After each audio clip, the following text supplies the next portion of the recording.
Salut tout le monde, très urgent et très bonne nouvelle depuis le Niger. Mes chers amis, aujourd'hui, mercredi 14 août 2024, mes chers amis, nous venons d'apprendre la lutte contre la mendicité au Niger. Tous les mendiants seront désormais rapatriés dans leurs villages respectifs. Source RTN. Par le général de brigade, le gouverneur de Niamey. Mes chers amis, je vais vous faire des grandes révélations par rapport à cette mendicité. Les terroristes profitent de cette mendicité. Il y a beaucoup d'autres choses qui sont au-dessous de cette mendicité. Je n'ai rien contre les mendiants, parce qu'il y a des mendiants handicapés que je comprends, je les respecte. Ils n'ont pas d'autre moyen que de faire la mendicité. Ces cas seront réglés à part. Mais les gens, il y a des gros gaillards qui refusent de travailler là, qui font la mendicité là. Donc nous allons vous montrer. Et le général El Hadj Gamou, actuel gouverneur de Kidal, a échappé à une tentative d'assassinat à Niamey en 2012. Le 2 ou 3 décembre 2012, quand l'armée malienne avait perdu Kidal et que le colonel à l'époque, El Hadj Gamou, un colonel Touareg, qui a réfugié la division du Mali et qui a fui avec plus de 400 ou 500 militaires maliens pour aller se réfugier au Niger. De là-bas, on a tenté de l'assassiner. Heureusement qu'il a des pouvoirs vraiment magiques qui lui ont protégé. Donc, c'est à cause de la complicité des mendiants, de quelques mendiants. Mais je vais vous montrer cette histoire tout de suite. Mais avant d'aller de cela, je vous laisse écouter la décision prise par Niamey concernant la lutte contre la mendicité. Donc, écoutons. De l'ampleur que prend donc cette activité de mendicité, nous avons décidé de sévir. Et à partir d'aujourd'hui, nous allons rassembler et regrouper ces mendiants et les acheminer dans leurs villages respectifs, avec de fermes instructions qui seront données au service de la gendarmerie, de la police, qui sont sous les actes routiers, d'empêcher leur retour dans la capitale. Cette mendicité, ceux qui en font un métier sont à la recherche de facilité. Voilà. Cette activité fait d'eux des paresseux. C'est vrai. Pendant que les Nigériens de tous bords, pendant que les Nigériens de la refondation s'activent chacun dans le domaine qui est le sien pour chercher à travailler dans la dignité, pendant que les gens sont dans les travaux champêtres depuis un mois et demi, cela, ça donne à la mendicité. Matin et soir, ils ne font que tendre la main. Souvent, ils constituent même un danger à la circulation routière. Donc, nous avons décidé de les renvoyer dans leurs villages respectifs. Ils vont être regroupés, pris en compte. L'État nous a mis en place les moyens pour qu'ils soient regroupés, nourris avant d'être acheminés dans leurs villages respectifs. Les principaux axes ont été retenus et ils vont être acheminés chacun le plus proche de son village. Ce qui doit être important à retenir, c'est que si d'aventure, après avoir été acheminés dans leur village, ils revenaient, nous allons faire en sorte que désormais, au lieu qu'ils sillonnent les quartiers de Niamey et les carrefours, nous allons les envoyer travailler dans la grande irrigation. Voilà. De Kandage jusqu'à Gaïa. Voilà. S'il y en a assez, nous allons les acheminer jusqu'à Difa. Voilà. Donc il faut que ceci soit entendu comme dit. S'ils reviennent, ils vont se retrouver dans les rivières de la grande irrigation. Ils vont travailler, ce n'est pas des travaux forcés, mais ça sera des travaux obligatoires. Jusqu'à ce qu'ils se décident à retourner définitivement dans leur village. Donc voilà ce que j'ai tenu à vous dire pour que les uns et les autres comprennent que ce n'est pas une activité de dignité. Nous voulons que le Nigérien de la refondation accepte de vivre dans la dignité, qu'il travaille pour chercher ce qu'il doit manger. Voilà. Par ses propres forces. Ça, c'est clair. Dans cette affaire de mendicité, nous mettons fin à cela à partir d'aujourd'hui. Merci, mon général. Merci, mon général. Voilà, c'est écrit ici. Nous allons lire. Voilà.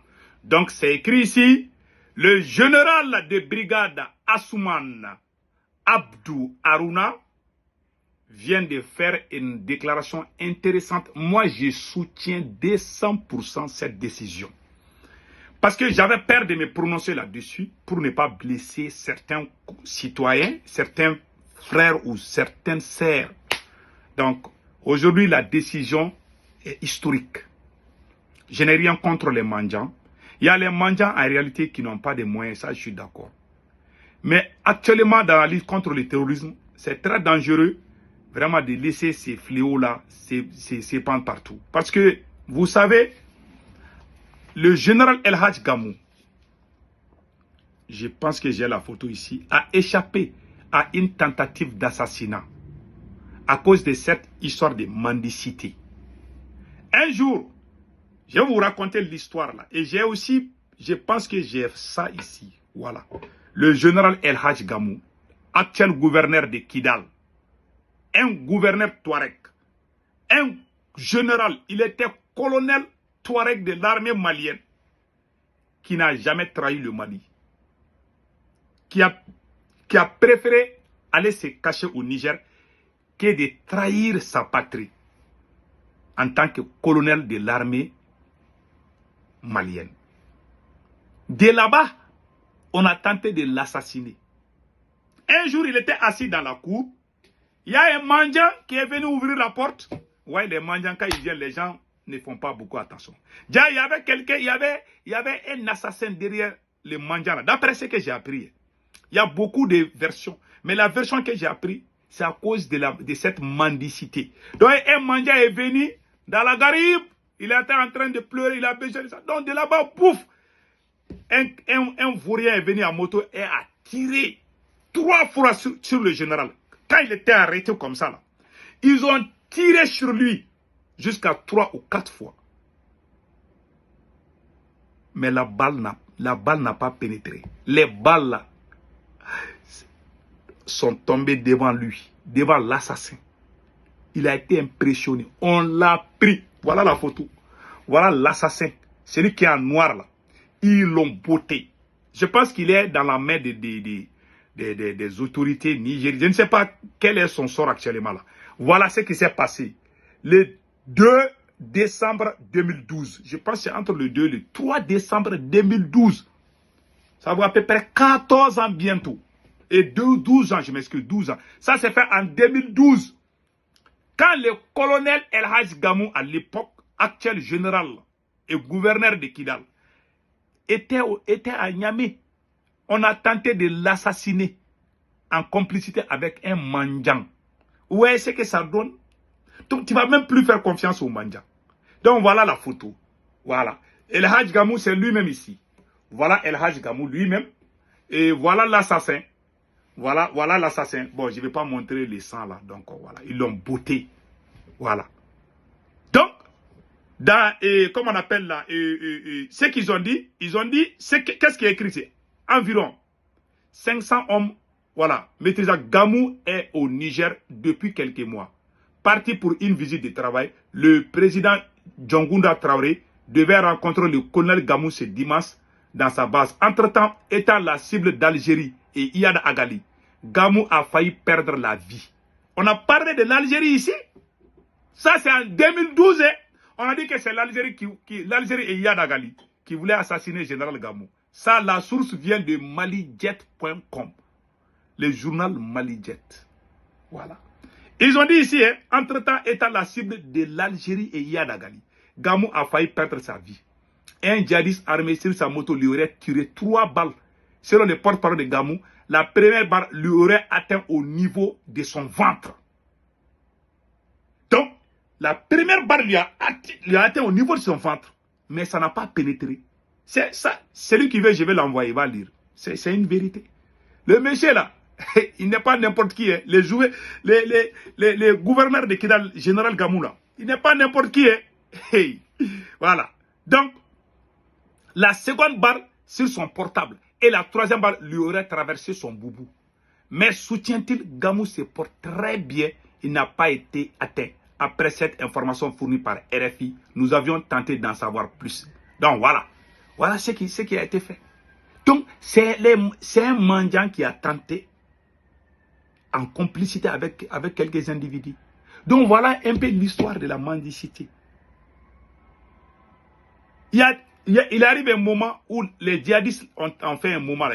Certains djihadistes se font passer comme des mendiants. Ils ont les armes là. Ils font semblant. Ah, dans la gare, ils viennent dans ta maison, ils demandent l'argent, ils observent. Quand ils vont sortir, ils vont appeler, ils vont dire, voilà, on est rentré dans telle maison là. Il y a ça, il y a ça, il y a ça. Ils se déguisent comme mendiants. Et puis ils vont venir voir les familles. Et puis ils vont planifier. Donc faisons beaucoup attention. Vraiment, si l'État peut trouver des moyens, même au niveau de l'AIS, vraiment de mettre fin à cette mendicité. Si le général El Hadj Gamou n'était pas invulnérable, le général Gamou est invulnérable. Tu tentes de le tuer, tu ne le vois même pas souvent. Même si tu le vois, tu tires balle là, ça ne rentre pas. Voilà. Ils ont tenté plusieurs fois. En tout cas, pour le moment, ça n'a pas marché. Voilà. Donc, on prie Dieu de lui donner longue vie, de nous donner tous longue vie. Voilà un peu l'histoire du général Gamou au Niger. Ça s'est passé au Niger. Donc, l'assassin est là. Donc, c'est à cause de cette mendicité. Donc, moi, je soutiens 200%. Celui qui n'est pas d'accord, celui qui veut forcer la mendicité, qu'on l'arrête, qu'on lui envoie dans les champs là, pour qu'il travaille. Il y a la quatrième qualité de la mendicité. Ça, c'est il y a des petits voyous qui n'ont d'autre métier que de faire des vidéos seulement. On leur paye. Ça se passe au Mali. Je ne sais pas si ça se passe dans les autres pays. Il y a les vidéomans mendiants. On leur donne de l'argent, ils insultent les gens. Ils mentent contre les gens. Ça ne va jamais développer une nation. J'ai dit ça au président Assimi Goïta. Les voyous, les plus grands voyous vidéomans, les plus grands fainéants, paresseux, vidéomans, sont la plupart au compte de certains agents du Mali. On leur paye, ils sortent, ils mentent. Certains même, on les connaît. Quand ils sortent, ils ne font que mentir seulement. Et puis on leur paye sur ça. Ça ne va jamais développer une nation. Donc voilà la quatrième qualité de la mendicité. La première, ça c'est l'école coranique. Il y a les marabouts qui envoient les petits là, leur écoliers là pour aller faire la mendicité afin de les nourrir. Parce qu'ils n'ont pas les moyens. Ils veulent rassembler les enfants des gens, mais eux, ils n'ont pas les moyens. Les parents ne payent pas. Donc, comment on appelle, le maître coranique, il va les envoyer faire ça. Je connais ça. Moi-même, j'ai des parents qui ont fait ça. Ça, c'est une vérité. Voilà. La deuxième qualité de la mendicité, il y a des gens qui n'ont pas de moyens. En réalité, ils n'ont pas de moyens. Ils ne font que mendier. La troisième qualité, il y a des gens qui sont handicapés. Ils font la mendicité. Je comprends ça. La quatrième mendicité, il y a des gens qui font la mendicité par paresse. C'est ça la quatrième qualité. Et dans la quatrième qualité, il y a petit A et petit B. Petit A, il y a des gens qui sont paresseux, qui veulent avoir l'argent facile. Petit B, il y a les mendiants vidéomans. Des vidéomans mendiants. On leur paye, ils mentent. On leur paye, ils trompent l'opinion nationale. Même si les autorités veulent prendre des décisions, ils ont peur, ils veulent tromper le peuple, ils vont envoyer des menteurs sortir, dire des choses qui ne sont pas vraies. Moi, je ne suis pas... Moi, c'est pour cela, moi, tout le temps, on me dit que je suis rebelle. Je ne suis pas dans ces choses-là. Non. Je te soutiens, mais si tu déroutes, je te dis que ça, là, c'est pas bon. Mais quand tu dis ça, c'est une déclaration de guerre. Tant qu'on continue dans ce cadre, on n'ira nulle part. En bon entendeur, salut. Travaillons sur la sueur de nos fronts. Évitons vraiment d'utiliser la paresse pour gagner sa vie. Tous ces multimilliardaires-là, c'est pas par facilité qu'ils sont devenus milliardaires. Les rois 12 milliardaires du Mali, ils nettoyaient les chaussures dans les rues. Il y a des jeunes qui veulent avoir des villas faciles. Ils vont aller, ils sont entre les ministères. Il y a des vidéomans au Mali, ils sont entre les ministères. Ah, donne-moi, je n'ai pas le prix de ça. On leur donne un peu seulement, ils vont s'asseoir faire vie. Et puis les gens les regardent. Je vous jure, tant qu'on est dans ça là, tant qu'on ne travaille pas sur la base de la vérité, dire la vérité au peuple, travailler avec les dignes fils, valoriser les dignes fils du pays, ce pays n'ira nulle part. Je vous dis ça. On va se lérer en applaudissant tous les jours. Et en fin de compte, on va commencer à pleurer. Dieu n'aime pas les tromperies, Dieu n'aime pas les mensonges, Dieu n'aime pas la trahison. Quand tu veux lutter contre ça, les Africains, tu ne fais pas attention, on va t'éliminer. En Afrique. C'est devenu notre vie quotidienne. Mentir pour vivre. Tromper pour vivre. Trahir pour vivre. Ça, ce n'est pas une vie. Et je suis contre. Je ne cherche pas qu'on m'aime ou qu'on n'aime pas. Mais quand je vois quelque chose qui n'est pas bien, je le dis bien. Je ne parle pas pour que ça te plaise toi. Je parle parce que je sais que Dieu aime la vérité. Si Dieu m'aime, je suis satisfait. Je m'en fous des voyous qu'il m'aime ou pas, là, je m'en fous. Celui qui ne me comprend pas, c'est son problème. Et nous, on avance. En bon entendeur, salut, passez excellent week-end.